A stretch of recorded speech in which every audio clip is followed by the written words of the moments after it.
Today we are going to Torecaru because they've changed location and sometimes it changes everything.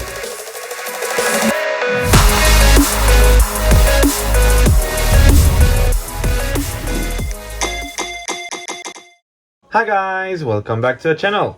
We are back in Torecaru in Akihabara. It's my second time doing a sequel to a specific store. I decided to make this follow-up video for two reasons. The first reason is because maybe a month after I've released my first video about Torecaru, they've moved. So my video quickly became obsolete and I didn't want that, so here we are. Oh, nice Pikachu. Everybody seems to want this one recently. The second reason is because of how many changes this move brought to the store itself. If you don't remember how small the first store was, please go watch my first video and come back later. But this is something else. And the location is just perfect. It's literally next to Akihabara station. You just need to get in the elevator all the way to the 9th floor. And by the way, stay with me until the end because there is something else in this building I also want to show you. For now, we're on the discount showcase, and while singles are not the main focus point in Torecaru, if you remember, their singles prices aren't horrendous. Especially in this showcase, prices are actually very affordable.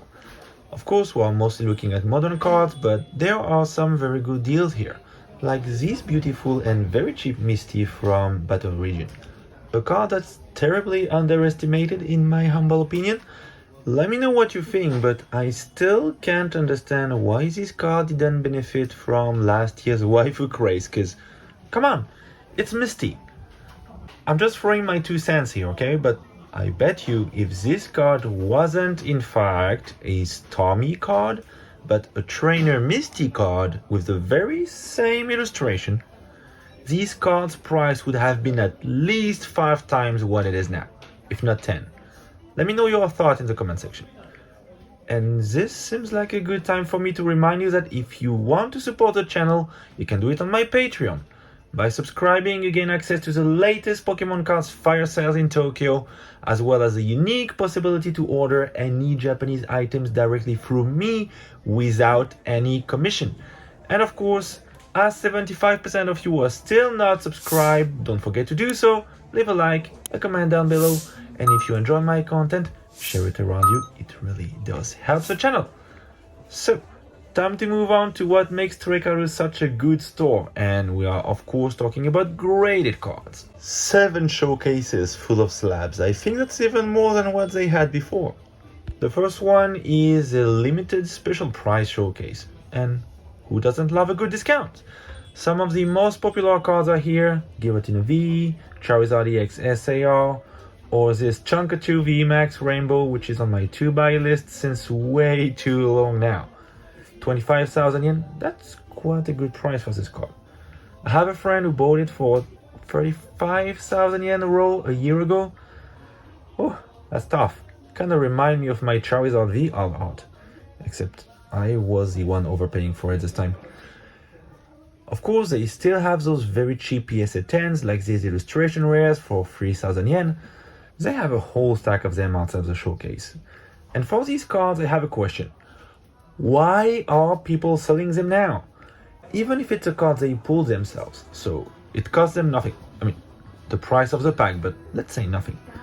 If you count grading fee, plus the cost for shipping your card back, it's already at least $20 a card all included. Torecaru is selling these cards for 3,000, which is exactly $20. So to sell them at this price, they must have bought them back less than that, anywhere between 20 and 2,500. So do we agree that the original owner lost money grading these cards, or is there something I don't see? And we're now moving to what seems to be the Charizard row. Don't worry if you don't see the big hitters they used to have. They still have them, we'll get to it in a bit. Meanwhile, we've got a lot of 151, still very popular and very much cheaper than their English counterparts. As you can see, some of these cards were in the special price showcase, and the difference is between 3 to 4,000 yen, so between $20 to $30. Not a huge difference, I get that, but for the exact same card, in the same condition, I'll take the $20. And something they weren't doing before is that Torecaru is now selling cards in set with consecutive PSA appraisal numbers. Like here we've got all the OG Evolution CHR for 20,000 yen, the 3 Paldea Starters Evolution lines for 45,000, quite a good price for this one if you want my opinion. And of course we've got 151 again with the Starters Evolution lines, which you can get separately for between 20 to 30,000 yen, or all together, quite impressive here, for 80,000. And now is the time for me to announce the winner of the Paradise Dragona giveaway. If your name is displayed on the screen right now, congratulations! You just won 6 packs of the very hyped Paradise Dragona. Please get in touch with me via Instagram so I can get your personal information and send you the package. As you can see, we're now looking at the trainer section. We've seen the Lanas, the Professor Juniper, of course Erika, Iono. But what's the most interesting here is just below. Remember the big hitters I was mentioning earlier? Here they are. We've got the Zekrom GX, both full art and rainbow, for 13 million yen. One of the most expensive set of cards I've seen so far. Nothing less than 90 grand. My favorite full art set of all time from 20th anniversary, 520,000 yen or $3,800. We also have a very small PSA 9 section with some very sought after trainer cards.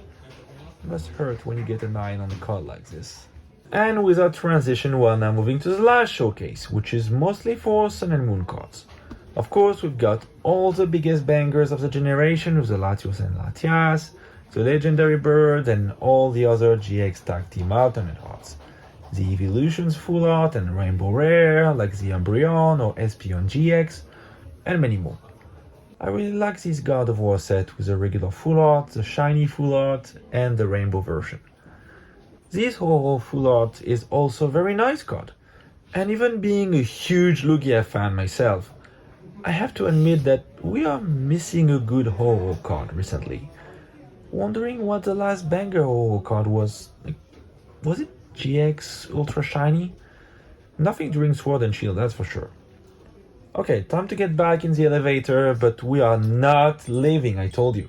We're simply going down to the 3rd floor to another store called Beams.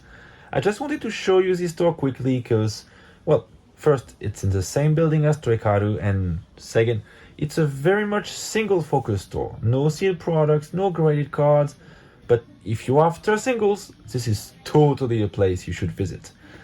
They have very good prices on some singles, and 5 showcases just for damaged discounted cards.